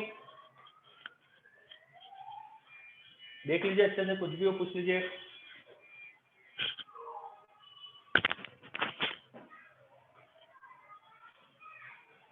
ओके, सो हमने डायोड की कैरेक्टरिस्टिक्स वगैरह पूरी पढ़ ली है। कुछ चीजें मैंने इसमें जानबूझ के छोड़ी है, अभी कुछ किताबों में आपको हो सकता है कि रिवर्स बायसिंग में कुछ और भी दिखा रहे हैं, पर मैंने उसको अभी जानबूझ के छोड़ा है ना, वो बाद में पढ़ लेंगे अपन, इसको हटा रहा हूं मैं। अब हम समझते हैं आइडियल डायोड।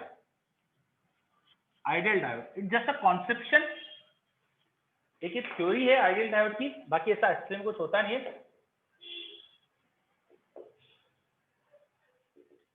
पर हमको क्वेश्चन सॉल्व करने के लिए डायोड को ऐसे ही मानना पड़ता है आइडियल। क्या होता है आइडियल डायोड, बताता हूं मैं। फॉरवर्ड बायसिंग में देखा अभी आपने कि डायोड करंट अलाउ कर रहा है, रिवर्स बायसिंग में करंट अलाउ नहीं कर रहा है ना। पर फॉरवर्ड बायसिंग में करंट अलाउ करने के लिए आपको कट ऑफ से ज्यादा पोटेंशियल लगाना पड़ता है, पर वो कट ऑफ बहुत कम है, वो स्मॉल है, उसको 0 मान लो। वी कट ऑफ मान लो 0 है, ठीक है। फॉरवर्ड बायसिंग में यहाँ पर थोड़ा बहुत स्लोप है, थोड़ा बहुत स्लोप है, ठीक है। वो स्लोप को उसको बिल्कुल वर्टिकल लाइन मान लो।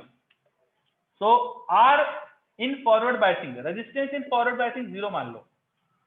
तो ऐसा डायोड जिसका फॉरवर्ड बायसिंग में रेजिस्टेंस 0 है, जिसका कट ऑफ 0 है, और रिवर्स बायसिंग का जो रेजिस्टेंस है ना, आप देखिए रिवर्स बायसिंग में रेजिस्टेंस बहुत हाई है, बहुत हाई है, मतलब करंट ज्यादा चेंज ही नहीं हो रहा है पोटेंशियल बढ़ाने से भी, तो रेजिस्टेंस इज वेरी हाई, तो उसको इनफाइनाइट मान लो। बस ऐसा डायोड जो होता है उसको बोलते हैं आइडियल डायोड। इसके लिए क्या होगा, अगर इसे फॉरवर्ड बायस में लगाया, अगर ये डायोड फॉरवर्ड बायस में, तो it will act like a wire, resistance 0 और कट ऑफ भी 0, तो वायर जैसा बिहेव करेगा। रिवर्स बायस में अगर लगाया तो it will act like open circuit, क्योंकि रेजिस्टेंस इनफाइनाइट तो करंट ही नहीं जाने देगा। तो an ideal diode just a conception, एक ऐसा डायोड हो गया बेसिकली कि जो फॉरवर्ड बायसिंग में तो वायर बना लो, रिवर्स बायसिंग में तो ओपन सर्किट दिखा दो। अब क्वेश्चन में हम यही करेंगे, क्वेश्चन में यही करेंगे, क्यों? क्योंकि डायोड असली भी ऐसे ही कुछ ऑलमोस्ट, देखिए यहाँ पे ये रिवर्स बायसिंग में करंट नॉमिनली माइक्रो एम्पेयर, तो 0 मान लो ना, क्या फर्क पड़ रहा है, माइक्रो एम्पेयर हमारे डिवाइसेस मेजर भी नहीं कर पाएंगे, इसका कम करंट है, तो 0 मान लिया उसको। फॉरवर्ड बायसिंग में वी कट ऑफ बहुत छोटा ही था, 0.2 वोल्ट था जर्मेनियम के लिए, उसको 0 मान लिया हम, कोई दिक्कत नहीं। यहाँ रेजिस्टेंस बहुत कम ही है, बहुत छोटा सा पोटेंशियल चेंज करने पे करंट में लार्ज चेंज है, तो रेजिस्टेंस यू भी कम ही है, बहुत स्टीप ग्राफ था, तो उसको लगभग वर्टिकली मान लो, क्या फर्क पड़ रहा है, कोई ज्यादा प्रैक्टिकली फर्क इतना नहीं पड़ेगा। तो प्रैक्टिकली हम क्वेश्चन सॉल्व करने के लिए डायोड को आइडियल लेके चलते हैं, समझ में आ रहा है? क्वेश्चन सॉल्व करने के लिए हम डायोड को आइडियल लेके चलते हैं। मतलब अगर आपको डायोड दिख रहा है फॉरवर्ड बायस में तो उसको वायर मान लेना, अगर वो रिवर्स बायस में दिख रहा है तो ओपन सर्किट मान लेना कि वो ओपन सर्किट है, करंट वो अलाउ ही नहीं करेगा, और फॉरवर्ड बायस में तो उसको वायर मान लेना, बिल्कुल वायर हो गया, करंट बिल्कुल जितना जाए जा सकता है। मतलब अब क्वेश्चन सॉल्व करने के लिए हम इक्विप्ड हो गए कि हमें क्या मानना है। तो क्वेश्चन देखना स्टार्ट करते हैं। मैं एक सर्किट दे रहा हूं, 5 वोल्ट का सेल लगाया मैंने, यहाँ एक 5 किलो ओम का रेजिस्टेंस लगा दिया, और ये डायोड लगाया, कुछ नहीं कहा है तो आपको तो आइडियल मानना है। बताओ इसमें करंट कितना आ रहा होगा, करंट इन सर्किट,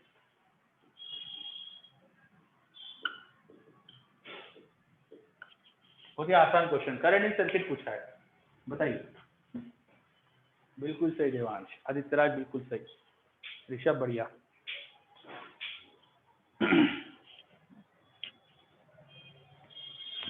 बिल्कुल सही पर्व, शिवांगी सब बढ़िया, सही आंसर दे रहे। ध्वनि,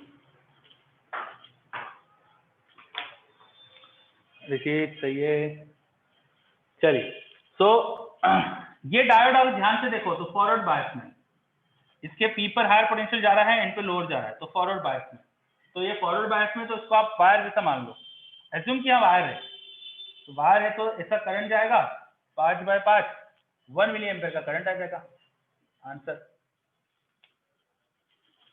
बहुत ही आसान क्वेश्चन, आया समझ में? Yes sir. चलिए थोड़ा टफ करता हूँ क्वेश्चन, धीरे से बढ़ाता हूँ।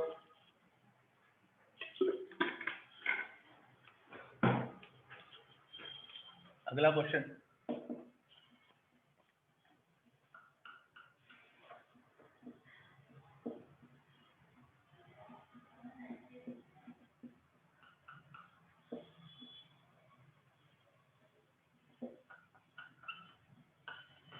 बैटरी है 10 वोल्ट की, ये 10 किलो ओम, नहीं कम कर देते 5 किलो ओम, ये भी 5 किलो ओम और ये भी 5 किलो ओम। बताओ यहाँ पे कहाँ पे कितना करंट फ्लो कर रहा है?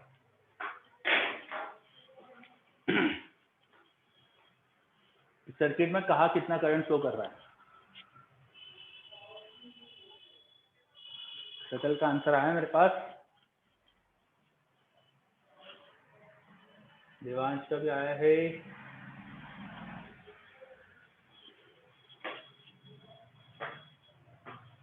चलिए काफी बच्चे से आंसर दे रहे, वेरी गुड। शब, सानिया, निशेष, ऋषि सही है। So because this cell is making this diode in forward biasing and this diode in reverse biasing, तो इसमें करंट तो ऐसे ही आ सकता है। आपको ऐसा सोचना है कि डायोड में ट्रायंगल के अलाउंग करंट आता है और उल्टा नहीं आएगा। बैटरी करंट ऐसा भेजना चाहती है और ये ट्रायंगल उल्टा करंट अलाउ नहीं करेगा। तो बस डायोड मैंने जो एरो दिखा ऐसे फ्लो करेगा करंट। अब कितना रेजिस्टेंस है ऐसे घूमोगे तो 10 किलो 5 और 5, battery 10 volt 1 milli ampere current आ गया। बहुत ही आसान। Yes yes sir. ओके बच्चों, चलिए और टफ करते क्वेश्चन को, धीरे से और लेवल बढ़ा देते। अगला क्वेश्चन,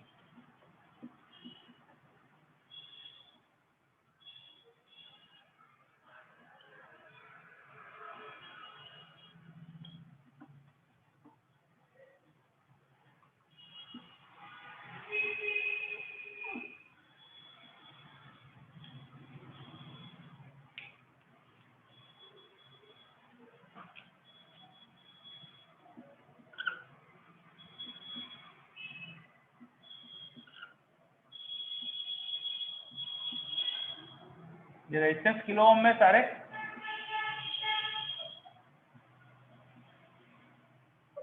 तो 20 वोल्ट ही था, ये 2 किलो ओम और ये भी 2 किलो।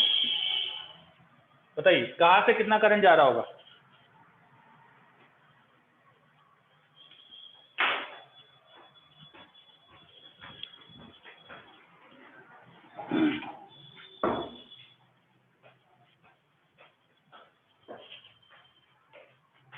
कहाँ से कितना करंट फ्लो करेगा?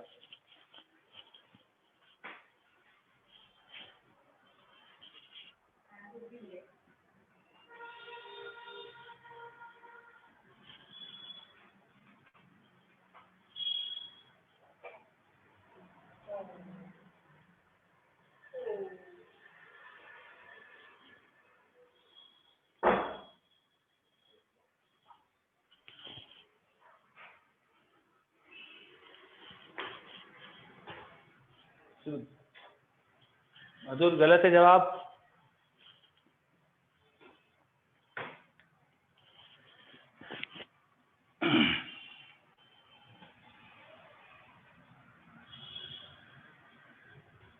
पर वो गलत है। आदित्य राज कहाँ का आंसर दे रहे हो? आंसर कहाँ का है ये भी बताओ।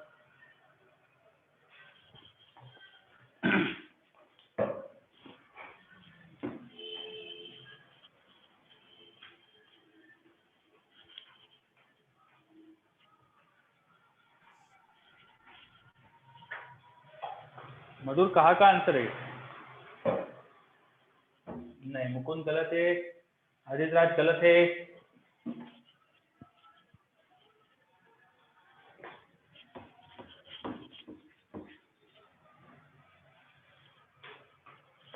सजल गलत है। चलो सबसे पहले एक काम करो, शांति शांति, सब बच्चे जो आंसर दे रहे हैं वेट, आप मुझे बताइए सबसे पहले कि डायोड में करंट कितना होगा? डायोड का करंट क्या होगा? सबसे पहले बताओ, डायोड का करंट क्या होगा? ऋषित गलत है, बाकी सही दे रहे। अभिमन्यु मधुर सही है, बिल्कुल सही। डायोड का करंट 0 आएगा। शिवम गलत है आपका, डायोड का करंट 0 होगा। बाय अब अगर ध्यान से देखोगे ना, तो ये डायोड फॉरवर्ड बायस में होने के लिए ये नीचे हायर पोटेंशियल चाहिए, इधर पी है, यहाँ हायर पोटेंशियल चाहिए, पर ये दोनों बैटरी में देखो, ये बैटरी इधर हायर बना रही है और ये बैटरी ऊपर हायर बना रही है। नेट में ये स्ट्रांग हो जाएगी। ये ऑल्सो 10 वोल्ट की है, लेकिन पैरेलल में जब सेल होते हैं तो E बाय आर देखा जाता है पैरेलल में, तो इसका E बाय आर ज्यादा है और इसका E बाय आर कम है, तो ये E बाय आर ज्यादा होने से स्ट्रांग हो गई। हेंस ये बैटरी स्ट्रांग है तो ऊपर हायर पोटेंशियल, नीचे लोअर पोटेंशियल, ये डायोड हो गया रिवर्स बायस में। आया क्या समझ में आपको? डायोड समझो सबसे पहले रिवर्स बायस है ना, डायोड रिवर्स बायस में, क्योंकि ये बैटरी E बाय आर का स्ट्रॉन्गर है तो ये ऊपर हायर पोटेंशियल बनाएगी जो डायोड के लिए रिवर्स बायसिंग कर रहा है। तो डायोड को तो करंट आएगा नहीं, डायोड तो हटा दो, फिर तो डायोड तो भूल जाओ, उसमें करंट ही नहीं है, ओपन सर्किट हो गया, तो इस ब्रांच में करंट नहीं आएगा। अब बचा बाकी सर्किट, उसमें तो आएगा ना, उसमें क्यों नहीं आ सकता, उसमें तो आएगा करंट, तो उसका करंट कितना होगा वो निकाल लो। ये अपना केवीएल केसीएल लगा के निकाल सकते हो, आपके पास ऐसे क्वेश्चन कई सारे सॉल्व करे आपने तो, ठीक है। इधर कहा कितना करंट है इजीली निकाल सकते हो। तो कई बच्चे मुझे यहाँ भी आंसर 0 बोल रहे थे, तो ये गलत है, ऐसा आंसर इन तीनों में तो आएगा करंट, ठीक है, वहां नहीं जाएगा, यहाँ तो आएगा। क्लियर? अब इनका करंट निकाल के मैं बताओ कि ये कर सकते हो, बस ये ब्रांच हटा दो, बाकी तो कर सकते हो उसको।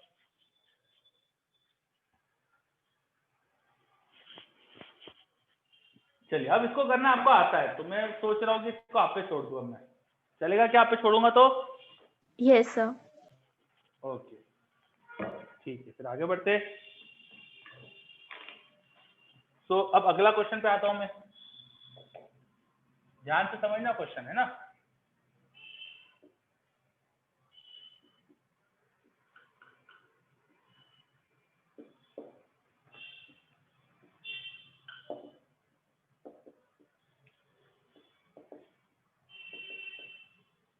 चलो एमीटर की रीडिंग बताओ, फाइंड रीडिंग ऑफ एमीटर।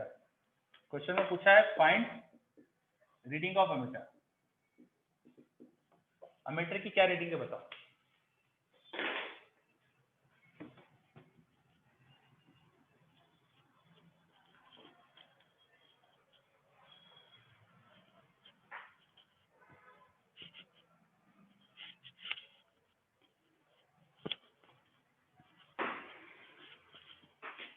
पिछले क्वेश्चन में एक सेल का वोल्टेज 10 दिया था और रेजिस्टेंस 1 दिया था, दूसरे सेल का वोल्टेज 20 दिया था और रेजिस्टेंस 4 दिया था, तो ई बाय आर सेम ही था पिछले क्वेश्चन में। ध्वनि वेरी गुड, आंसर बिल्कुल सही है, और आंसर सही है।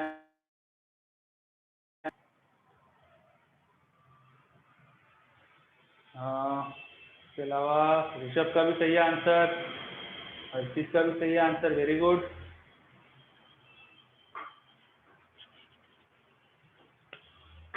क्षितिज गलत है, सजल गलत है,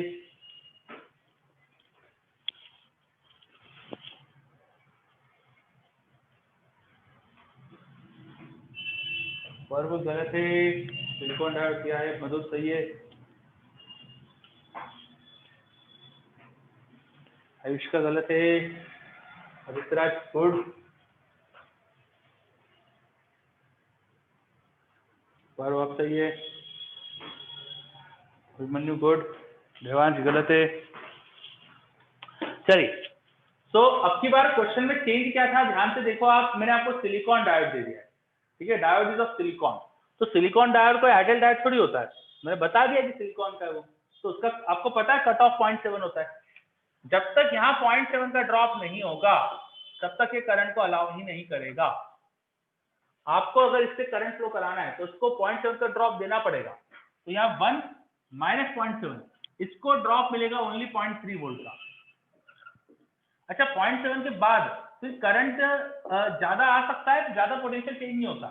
0.7 के बाद है ना बहुत मिली वोल्ट का चेंज करना पड़ता है पोटेंशियल में, तो लगभग 0.7 ही रहेगा बाद में। 0.7 के बाद आपको ऐसा नहीं सोचना है कि 0.7 में मुझे चेंज और भी करना पड़ेगा करंट लाने के लिए, वो मिली वोल्ट का होता है, उसको निग्लेक्ट कर सकते हो। तो यहाँ 0.7 का ड्रॉप हो गया, यहाँ 1 वोल्ट था तो उसको मिला ओनली 0.3 वोल्ट का ड्रॉप। दैट्स व्हाई सर्किट में जो करंट आएगा वो आएगा 1 by 0.3, sorry 0.3 by 1, that is 0.3 milliampere. तो इसका आंसर आना चाहिए एमीटर की रीडिंग 0.3 मिली एम्पियर। बताइए, समझ में आ रहा है क्वेश्चन? 0.3 milliampere. बहुत आसान क्वेश्चन, सिंपल क्वेश्चन और कॉन्सेप्चुअल क्वेश्चन हो गया। अब ये क्वेश्चन बहुत बच्चे गलत कर देते है ना, ये मेंस में आ गया था एक बार, जेई का मेंस जो था उसमें, और उसमें काफी बच्चों ने इसमें गलती करी, वो डायोड को सब आइडियल मान के कर दिया, जबकि सिलिकॉन लिखा था वहां पे, तो सिलिकॉन का ही मानना चाहिए था।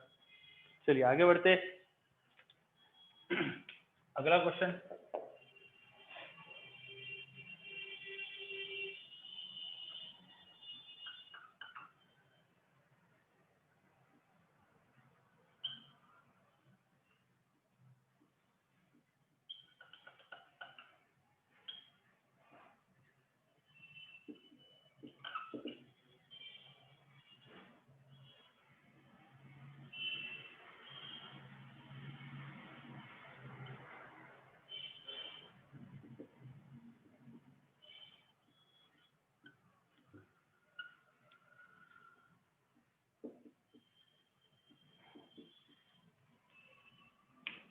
एक सिलिकॉन डायोड दिया है, जर्मेनियम डायोड दिया है, इसका कट ऑफ 0.7 होता है, आपको बताया था मैंने, इसका 0.2 मान लेना, एनसीईआरटी में जो दिया है उसके हिसाब से 0.2 मान लेना।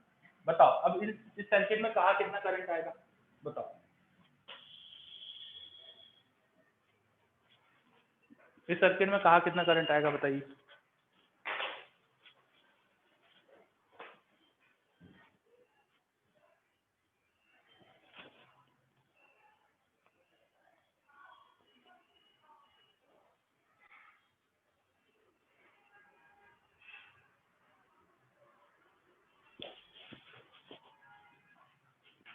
अर्षित, कहाँ कितना करंट, तो हर ब्रांच का अलग बताना पड़ेगा।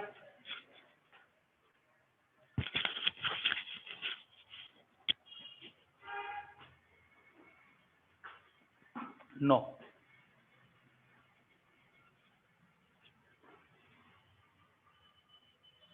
ठीक है आदित्य राज,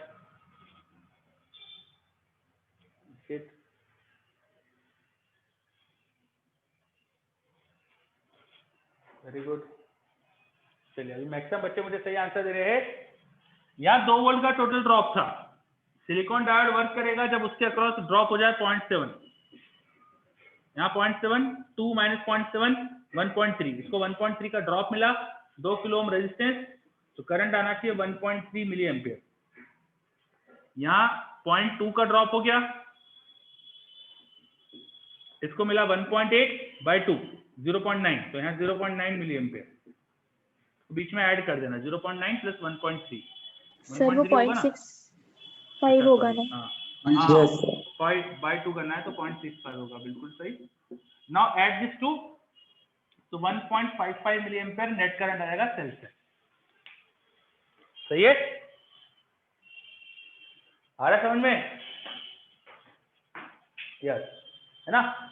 सिलिकॉन डायोड अगर 0.7 से ज्यादा उसको ड्रॉप दे दिया तो उसके अक्रॉस से 0.7 रहेगा और बाकी दूसरे रेजिस्टेंस वगैरह में ड्रॉप हो जाएगा। इसको 0.7 से कम वोल्ट दिया तो ये काम ही नहीं कर सकता, बैटरी यहाँ पे 0.7 से कम की होती तो ये काम ही नहीं कर सकता था।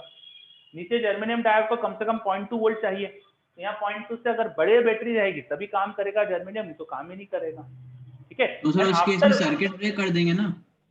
उस केस में सर्किट ब्रेक कर देंगे, उस केस में, पर अभी वैसा केस ही नहीं ना, ठीक है। चलिए आगे बढ़ते हैं, अगला क्वेश्चन ध्यान से देखना, अगला क्वेश्चन।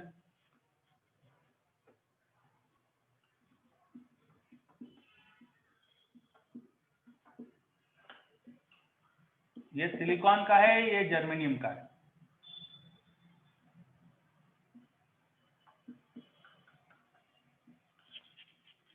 बैटरी है 1 वोल्ट की, रेजिस्टेंस है 1 किलो ओम। बताओ कितना करंट है सेल में से? सेल में से कितना करंट आएगा?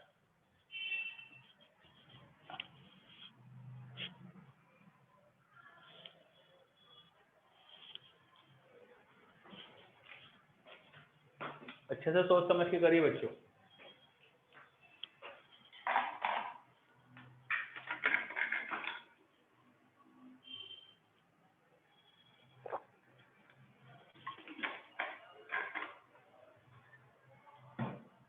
गलत है,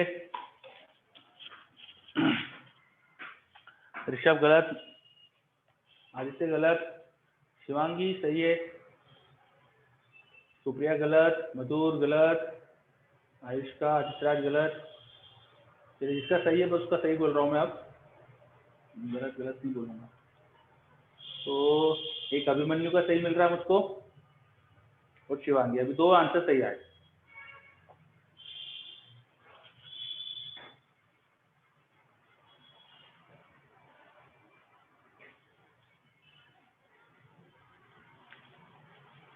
अथर्व का भी सही आ गया, देवांश का भी सही आ गया, देवांश पटेल का, आदित्य का भी सही, पलक का भी सही,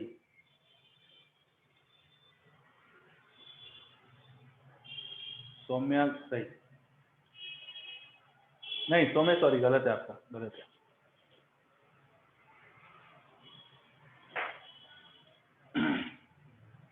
देखिए जर्मेनियम डायोड को वर्क करने के लिए 0.2 का ड्रॉप चाहिए, सिलिकॉन को वर्क करने के लिए 0.7 का ड्रॉप चाहिए। तो आपने 1 वोल्ट लगाया तो जर्मेनियम तो वर्क करना स्टार्ट कर देगा।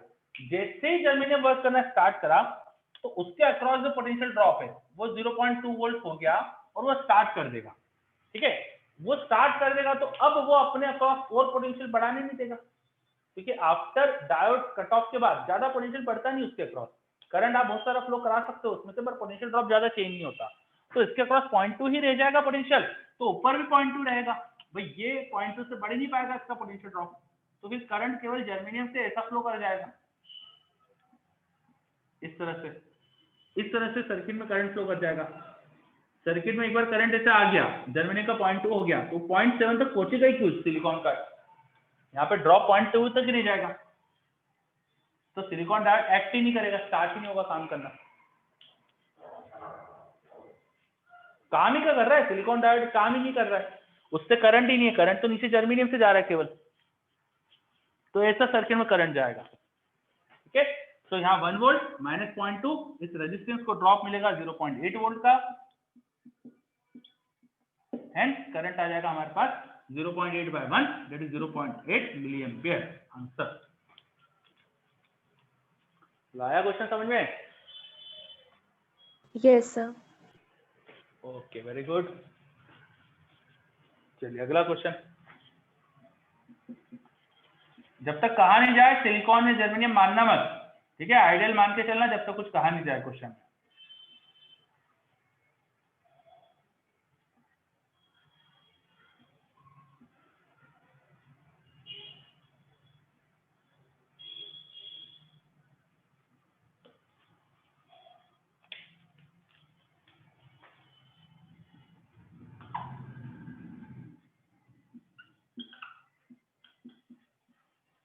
बताओ इस सर्किट में कितना करंट आएगा?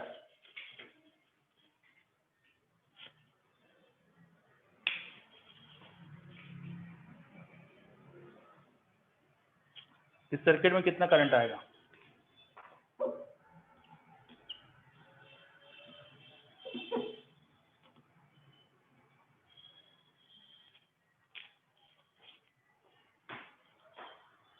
पर्व सही है, गोपाल सही है, ऋषिद, अभिमन्यु सभी सही आंसर दे रहे, बिल्कुल सही बच्चों। सुप्रिया गलत, आदित्यराज सही, बिल्कुल सही, मैक्सिमम बच्चे सही आंसर दे रहे। Current should be zero, current should be zero. Why? You can observe this diode, यहाँ पर 4 वोल्ट, यहाँ 5 वोल्ट, तो हायर किधर है? ये देखो मैं यहाँ 0 मान लूँ तो 4 ड्रॉप हुआ, 5 बढ़ा, तो एन पर हायर हो गया, एन पर हायर पोटेंशियल है यहाँ। ठीक है, एन पे पोटेंशियल हायर है, तो एन पे हायर है तो रिवर्स बायस में है, तो ओपन सर्किट हो जाएगा, करंट ही नहीं आएगा। आ रहा है,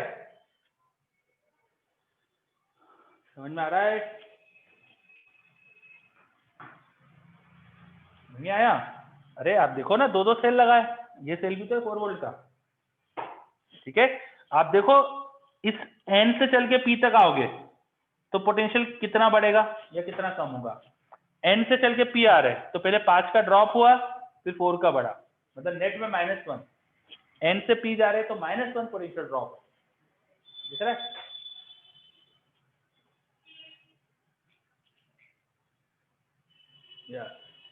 एन से पी आ रहे तो -1 का ड्रॉप है, तो ये वर्क ही नहीं कर पाएगा सर्किट। बिल्कुल सही। चलिए छोटा सा चेंज कर देता हूँ सर्किट में। अब ये हो गया क्वेश्चन, अब अगला क्वेश्चन।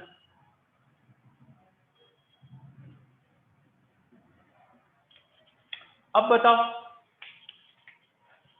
बताओ कहाँ कितना करंट आ सकता है, बताओ।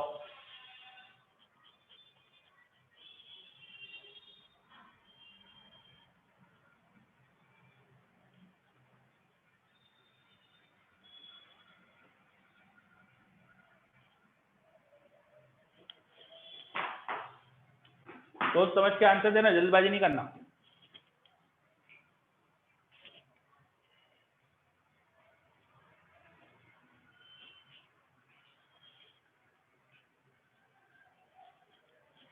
ऐसे क्वेश्चंस में जहां पर डायरेक्ट अब 2.5 मिली एम्पीयर के बच्चे आंसर दे रहे हैं, जो मैं बोल रहा हूँ कि चेक करना चाहिए आपको, जल्दबाजी नहीं करना चाहिए। आप अगर मुझे 2.5 मिली एम्पीयर आंसर दे रहे हैं तो आप ये मान के चल रहे हो कि यहाँ पर करंट नहीं आ रहा है, आप ये मान के चल रहे हो यहाँ करंट नहीं आ रहा है, और आप बोल रहे हो केवल 5 वोल्ट है, 1 और 1 2 हो गया, तो ऐसा करंट घूम रहा है। आप मुझे ऐसा आंसर दे रहे हो, है ना? ऐसे आपने आंसर दिया मुझे 2.5। तो ये बताओ इससे क्या हुआ कि अब यहाँ पे करंट तुमने नीचे फ्लो कराया होगा यहाँ पे, बिकॉज ऑफ दैट यहाँ 2.5 का ड्रॉप है, करंट ऐसे फ्लो कराया होगा ना, तो 2.5 का ड्रॉप है। तो अब मैं एन से पी चलता हूं, तो 2.5 का ड्रॉप हुआ, 4 का अप हुआ, 2.5 का ड्रॉप हुआ, 4 का अप हुआ, तो पी तो फॉरवर्ड बायस में आ गया, ठीक है। अगर आप ये मान के चल रहे हो कि डायोड रिवर्स बायस में था, ये मान के चल रहे हो, अगर डायोड अगर रिवर्स बायस में मान के चल रहे हो, तभी आप मुझे बोल रहे होंगे अच्छा 2.5 का करंट है, am I right? आपने 2.5 ऐसे फ्लो कराया होगा ना, जिन बच्चों ने 2.5 आंसर दिया बोलो। Yes sir. Yes sir. अगर ऐसा 2.5 है, बिल्कुल सही, ऐसा 2.5 अगर करंट है, यहाँ 2.5 का करंट था, नीचे की तरफ 2.5 मिली एम्पीयर का करंट था, तो यहाँ से चलते, चलो डायोड के एन से चलते हैं डायोड के पी तक, एन से चले, यहाँ 2.5 × 1 2.5 वोल्ट का ड्रॉप हुआ, यहाँ गए 4 वोल्ट अप हुआ, अरे ये तो नेट में 1.5 वोल्ट का ड्रॉप आ गया डायोड के अक्रॉस, वो भी पी पे हायर, दिख रहा है? यहाँ 2.5 ड्रॉप प्लस 4 अप, तो नेट में 1.5 डायोड को मिल रहा है, तो फॉरवर्ड बायस में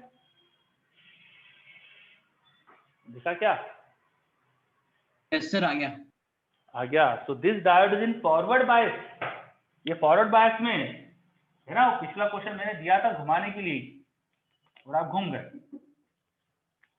तो ये डायोड आ गया फॉरवर्ड बायस में। तो असल में फॉरवर्ड बायस में इसको वायर बना लो, तो ये 4 वोल्ट, उसकी वजह से यहाँ आएगा 4/1, इधर करंट आएगा 4/1 मतलब 4 मिली एम्पियर, और यहाँ 4 वोल्ट, यहाँ 5 वोल्ट, ठीक है। तो यहाँ से करंट आएगा,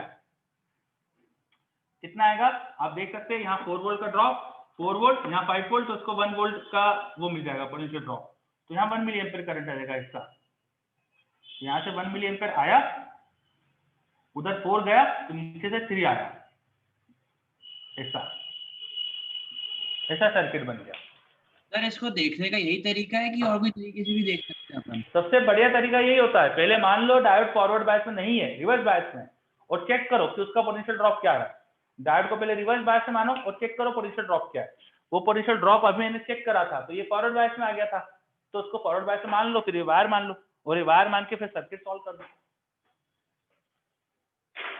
ठीक है। पहले यही करना पड़ता है, डायोड को रिवर्स बायस में अज्यूम करो, देखो उसका टर्मिनल से पोटेंशियल ड्रॉप क्या आ रहे हैं, और अगर वो फॉरवर्ड बायस में आ गया तो फिर उसको वायर मान के फिर सर्किट सॉल्व करो नया फिर से। बोलो आया क्या क्वेश्चन समझ में ये? Yes sir. ओके बच्चों, तो ये थोड़ा अच्छा क्वेश्चन हो गया था। इसका सेकंड पार्ट जो करा अपने, पहले तो रेजिस्टेंस नहीं था तब तो आसान था, पर रेजिस्टेंस देने के बाद आपने पहले पार्ट से कुछ चीजें सीखी थी वो सेकंड में लगा दी, तो ये आपकी गलती थी। ठीक है, चलिए ध्यान रखिएगा इसको। अब आज अपन यहीं रुकते हैं।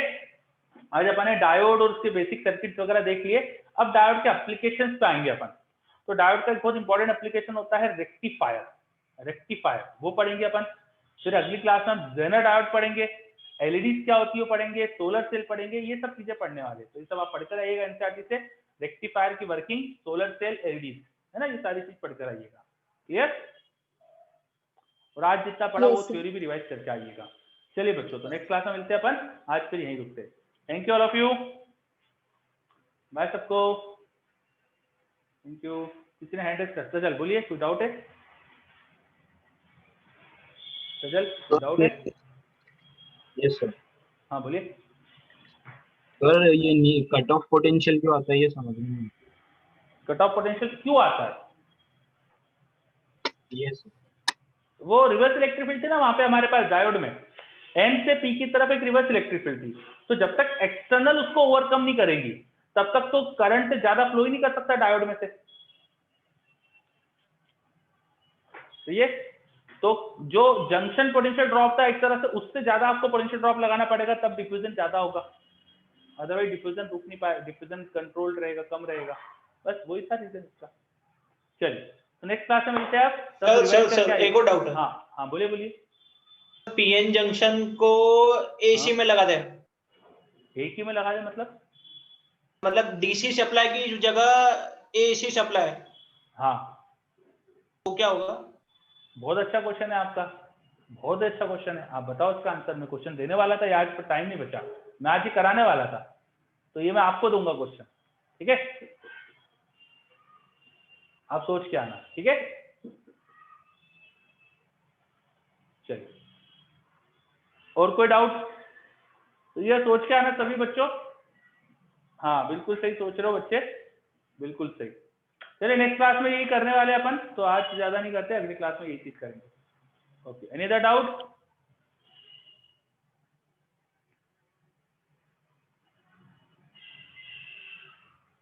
अच्छा, किसी को नहीं है तो फिर आप अपने एंड करते class. Thank you all of you.